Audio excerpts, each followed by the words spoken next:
धातुओं की गूंज और यंत्रों की धुन सदियों से हमारे इतिहास में कहीं खोई हुई है। आज जब हम आधुनिक विज्ञान और तकनीक पर गर्व करते हैं तो हम शायद भूल जाते हैं कि हमारे पूर्वजों के पास ऐसे धातु कर्म और यांत्रिकी के रहस्यमय ज्ञान थे जिनकी गूंज आज भी हमारे चारों ओर है। क्या ये रहस्य विज्ञान और साधना का संगम थे या फिर यह कोई खोई हुई विद्या थी जो हमसे आज भी छिपी हुई है? आज की चकाचौंध भरी तकनीकी दुनिया में धातुओं की ताकत को नकारा नहीं जा सकता। विशाल मशीनों से लेकर छोटे गैजेट तक हर चीज में धातुओं का योगदान है। विज्ञान हमें बताता है कि लोहे को गलाने की कला, जो तकनीकी प्रगति की आधारशिला है, लगभग 5000 साल पहले धीरे धीरे विकसित हुई। पुरातात्विक खोज के रास्तों पर चलते हुए हम एक ऐसी संभावना से रूबरू होते हैं जो हमें काफी कुछ बताती है। कुछ सबूत बताते हैं कि धातु विज्ञान या धातु निर्माण की कला का इतिहास 50,000 साल या उससे भी पहले का हो सकता है। तो क्या ये मुमकिन है कि हमारे पूर्वज वास्तव में तकनीकी रूप से उन्नत थे? और क्या हमने इतिहास के पन्ने पलटते हुए कोई महत्वपूर्ण अध्याय अनदेखा कर दिया? ये प्राचीन धातुओं की गूंज हमें सोचने पर मजबूर करती है कि क्या हमारी तकनीकी विकास की समझ में कोई बड़ी खामी है या फिर हमारी उत्पत्ति की कहानी में कोई और रहस्य छिपा है। लोहा मानव सभ्यता के इतिहास में एक गहरे रहस्य की तरह छुपा हुआ है। ये एक ऐसी धातु है जो मिथकों, किंवदंतियों और प्राचीन इतिहास की धुंध में कहीं खो गई है। बाइबल में ट्यूबल कैन की कहानी हमें धातुओं के शुरुआती रहस्यों की ओर ले जाती है।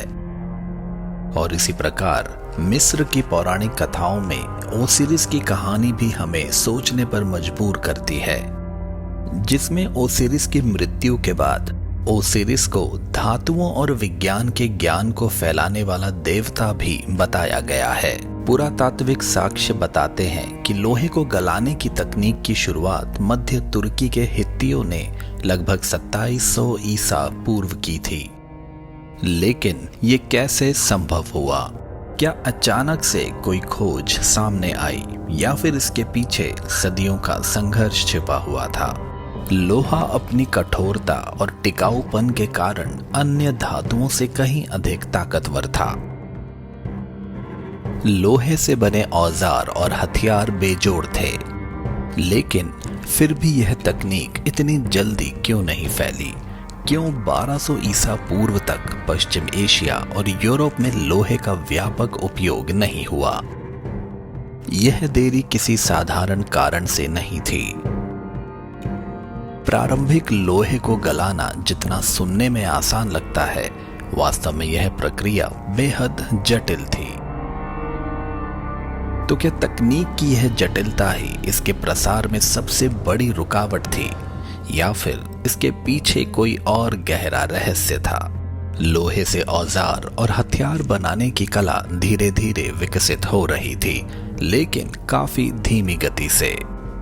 अगर सामान्य धातु की वस्तुओं को छोड़ दें तो लोहे की वस्तुएं 3वीं सहस्त्राब्दी ईसा पूर्व से लेकर आज तक पुरातात्विक अभिलेखों में मिलती हैं।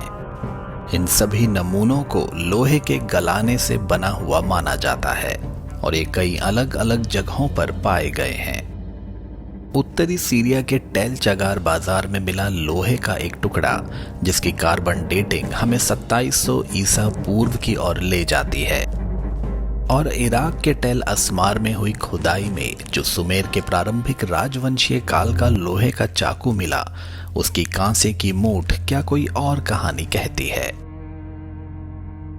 ये खंजर जो अनातोलिया के अलाका हियू की राजकीय कब्रों से निकला, क्या सिर्फ एक खंजर था या कोई शक्ति का प्रतीक था? ये धातुएं जो 2600 से 2300 ईसा पूर्व के आसपास की मानी जाती हैं, क्या सिर्फ अपने समय की वस्तुएं थीं या फिर उनके पीछे कोई और इतिहास छिपा था?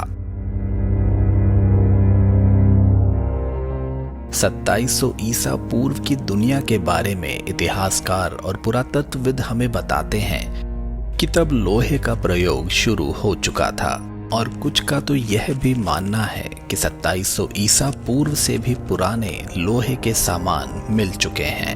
तो क्या उस समय के लोग इतने उन्नत थे कि वे लोहे को पिघलाकर उसका प्रयोग कर रहे थे? दक्षिण अफ्रीकी पुरातत्वविद निकोलसन वैन डेर मेरवे ने अपनी पुस्तक the carbon 14 dating of iron में एक रोमांचक सिद्धांत प्रस्तुत किया है। उन्होंने लिखा है कि शायद उस समय के लोग खगोलीय पिंडों से प्राप्त लोहे का इस्तेमाल करते थे, लेकिन क्या यह सच हो सकता है? क्या बिना गलाने की तकनीक के लोग तारों से गिरे लोहे के टुकड़ों को हथियार और उपकरण बनाने में सक्षम थे?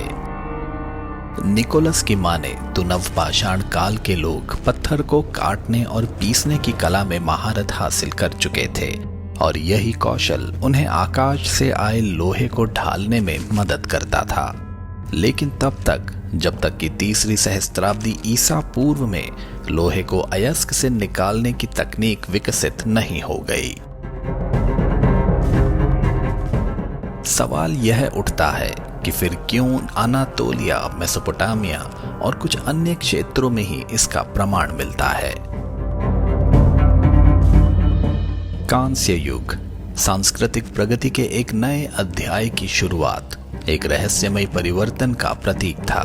कांस्य उस समय के लोहे के प्रारंभिक रूपों की तुलना में सस्ता और अधिक टिकाऊ साबित हुआ। यह एक ऐसी धातु थी जिसने अपने समय की सामरिक और निर्माण की दुनिया को आकार दिया। कांस्य के औजारों और हथियारों ने न केवल कृषि और शिल्प कौशल को बढ़ावा दिया, बल्कि युद्ध के तरीकों में भी क्रांति ला दी।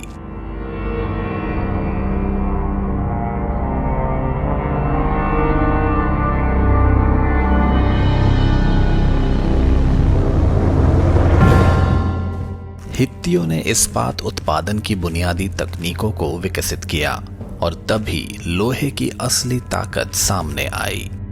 1200 ईसा पूर्व से लगभग 5 शताब्दियों तक लोहा अपनी रहस्यमय यात्रा पर निकल चुका था, और 500 ईसा पूर्व तक लोहा यूरोप के अधिकांश हिस्सों, सुदूर पूर्व और अफ्रीका के नूबिया और नाइजीरिया तक फैल चुका था। क्या लोहे की इस यात्रा ने उन सभ्यताओं को जोड़ने में महत्वपूर्ण भूमिका निभाई जिनके बीच की दूरी अब इतनी बड़ी नहीं रह गई थी?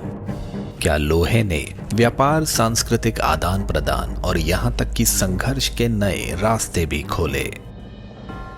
और यही सवाल हमें इतिहास के उन अनछुए पहलुओं की ओर ले जाते हैं जो अभी भी रहस्य और आश्चर्य से भरे हुए हैं। वे हमें याद दिलाते हैं कि मानव सभ्यता का विकास एक जटिल और बहुआयामी प्रक्रिया है, जिसमें तकनीकी विचारों के साथ साथ सामाजिक, आर्थिक और सांस्कृतिक कारकों की भी महत्वपूर्ण भूमिका रही है।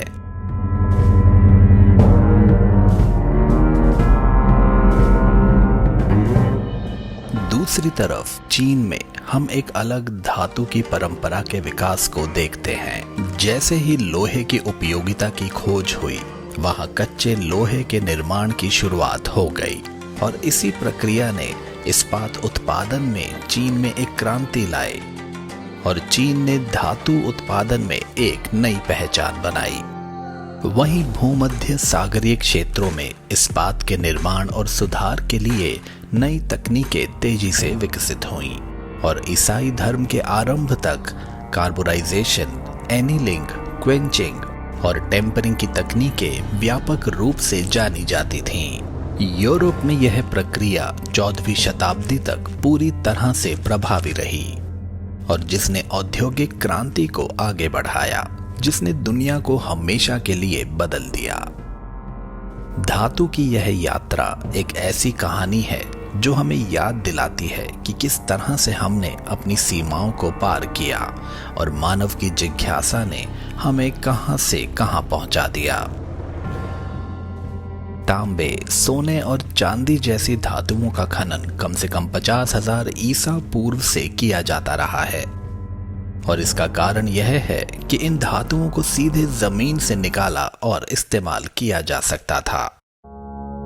और दूसरे शब्दों में शुद्ध तांबे को जमीन से निकालकर सीधे भाले के सिरे चाकू या तलवार में तराशा जा सकता था। सोना और चांदी नरम होने के बावजूद लोगों को लुभाते रहे हैं, लेकिन ऐसा क्यों है, ये सवाल आज भी अनुत्तरित हैं।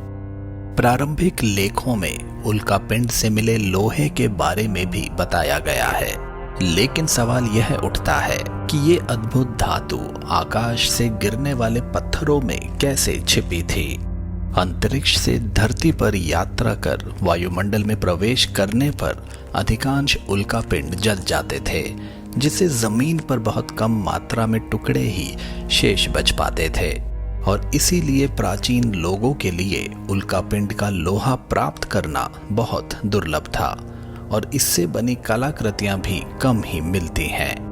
दूसरी चुनौती यह भी है कि उल्कापिंड के लोहे की पहचान करना काफी कठिन होता है।